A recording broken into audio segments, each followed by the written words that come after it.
નમસ્કાર મિત્રો, જોબસરીતા YouTube channel પર આપ સૌનું ફરીવાર એક નવા વિડીયોમાં હાર્દિક સ્વાગત છે। મિત્રો, આજે આપણે વિડીયોમાં જોવાના છીએ કેન્દ્રીય વિદ્યાલય દ્વારા જે નવી ભરતીની જાહેરાત કરવામાં આવી છે તેના વિશે। મિત્રો, આ ભરતીમાં એજ્યુકેશન ક્વોલિફિકેશન છે તે 12 પાસ માંગવામાં આવ્યું છે। પગારની વાત કરીએ તો પગાર તમને 55,000ની આસપાસ સુધી મળવાપાત્ર રહેશે। આ ભરતી માટે ભાઈઓ અને બહેનો બધા એપ્લાય કરી શકે છે જેમની ઉંમર 18 વર્ષથી લઈને 56 વર્ષ સુધીની હોય।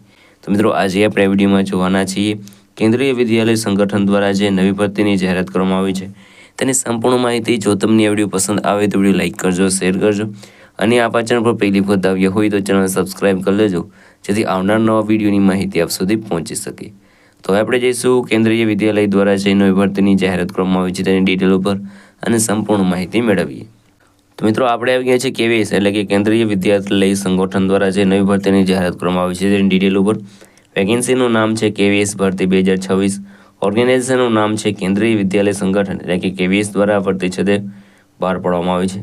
પોસ્ટની વાત કરીએ તો ઘણી બધી પોસ્ટ પર ભરતી થવાની છે જેમાં પોસ્ટ ગ્રેજ્યુએટ ટીચર એટલે કે પીજીટી, ટ્રેનેડ ગ્રેજ્યુએટ ટીચર એટલે કે TGT, education counsellor, computer instructor, primary teacher, nurse female એમ ઘણી બધી પોસ્ટ પર ભરતી થવાની છે। વોરિયસ પોસ્ટ પર ભરતી થવાની છે તો એપ્લાય જરૂર કરી દેજો।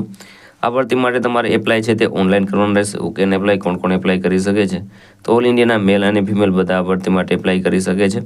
સેલરીની વાત કરીએ તો એઝ પર રૂલ્સ જે પણ કેવીએસના જે પણ રૂલ્સ છે તે પ્રમાણે તમને સેલરી છે તે મળવાપાત્ર રહેશે। એજ લિમિટની વાત કરીએ તો મિનિમમ તમારા 18 વર્ષ પૂર્ણ થઈ ગયેલા હોવા જોઈએ અને મેક્સિમમ તમે 56 વર્ષની ઉંમર સુધી તમે આ ભરતી માટે એપ્લાય કરી શકો છો। સિલેક્શન પ્રોસેસની વાત કરીએ તો નો એક્ઝામ, ઇન્ટરવ્યૂ દ્વારા તમારું સિલેક્શન થશે, ત્યારબાદ ડોક્યુમેન્ટ વેરિફિકેશન કરીને તમને જોબ મળશે। એજ્યુકેશન ક્વોલિફિકેશનની વાત કરીએ તો 12 પાસ, ગ્રેજ્યુએટ, બીઈ જેમની પાસે આ 3 ડિગ્રી હોય તે બધા કેન્ડિડેટ આ ભરતી માટે એપ્લાય કરી શકે છે। હવે તેના ડોક્યુમેન્ટની વાત કરીએ તો passport size photograph, signature, Aadhaar card, education certificate, caste certificate અને એજ પ્રૂફ આલા ડોક્યુમેન્ટ તમારી પાસે હોવા જોઈએ। વધારે માહિતી માટે તમારે ઓફિશિયલ નોટિફિકેશન છે તે ડાઉનલોડ કરીને તેમાં જોઈ લેવાનું રહેશે। કેવી રીતે એપ્લાય કરી શકો છો તો મિત્રો, વિડીયોના ડિસ્ક્રિપ્શનમાં તમને લિંક મળી જશે, તેના પર ક્લિક કરશો એટલે તમને એક ફોર્મ મળી જશે, ત્યાં તમારે ભરી દેવાનું રહેશે અને સબમિટ કરી દેવાનું રહેશે। ફોર્મની જે કોપી છે તે તમને વિડીયોના ડિસ્ક્રિપ્શનમાં તમે લિંક મળી જશે, તેના પરથી ડાઉનલોડ કરી શકો। અગત્યની તારીખોની વાત કરીએ તો ઇન્ટરવ્યૂની જે તારીખ છે તે 11 ફેબ્રુઆરી અને 12 ફેબ્રુઆરી છે। વધારાની માહિતી માટે તમારી જે લિંક આપેલી છે વિડીયોના ડિસ્ક્રિપ્શન તેના પર જઈને તમારે બધું ડિટેલ ડાઉનલોડ કરી લેવાનું રહેશે।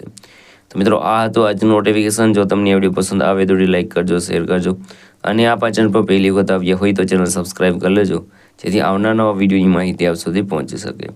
તો આ સાથે આજનો વિડીયો પૂરો કરું છું। મળીએ નવા વિડીયોમાં નવી ભરતી સાથે। જય હિન્દ, જય ભારત।